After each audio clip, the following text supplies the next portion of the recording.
Perambra MLA. Fathima Thahliya നിലവിളക്ക് കത്തിച്ചതുമായി ബന്ധപ്പെട്ട് വിവാദത്തിൽ നിലപാട് വ്യക്തമാക്കി സമസ്ത. അനിസ്ലാമിക ആചാരങ്ങൾ വർജിക്കണമെന്ന് ആഹ്വാനം. ഫാത്തിമ തഹ്ലിയ നിലവിളക്ക് കൊളുത്തിയതും എൻ. ഷംസുദ്ദീൻ നിലവിളക്ക് കൊളുത്താതെ മാറി നിന്നതും ചർച്ചയായ സാഹചര്യത്തിലാണ് സമസ്ത നിലപാട് വ്യക്തമാക്കിയത്. മുഷാവറ യോഗത്തിലാണ് നിലവിളക്ക് വിവാദം ചർച്ചയായത്.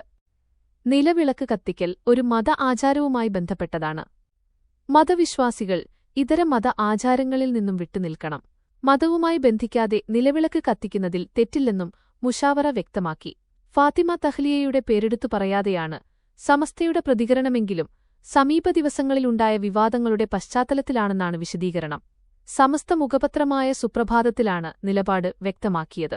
21 ലക്ഷത്തോളം സന്തുഷ്ടരായ ഉപഭോക്താക്കളും 2 ലക്ഷത്തോളം തിമിര ശസ്ത്രക്രിയകളും പൂർത്തിയാക്കിയ മലബാറിലെ ഏക കണ്ണാശുപത്രി Al Salama eye hospital, hospital road, Perinthalmanna. പേരാമ്പ്രയിൽ ഒരു സ്വകാര്യ ചടങ്ങാണ് ഫാത്തിമ തഹ്ലിയ എം.എൽ.എ. നിലവിളക്ക് കൊളുത്തി ഉദ്ഘാടനം ചെയ്തത്. ഇതാണ് വിവാദത്തിന് വഴിവച്ചത്. സാമൂഹിക മാധ്യമങ്ങളിൽ ഇത് ചർച്ചയാവുകയും ചെയ്തിരുന്നു. ഇതിലാണ് ഇപ്പോൾ സമസ്തയുടെ പ്രതികരണം.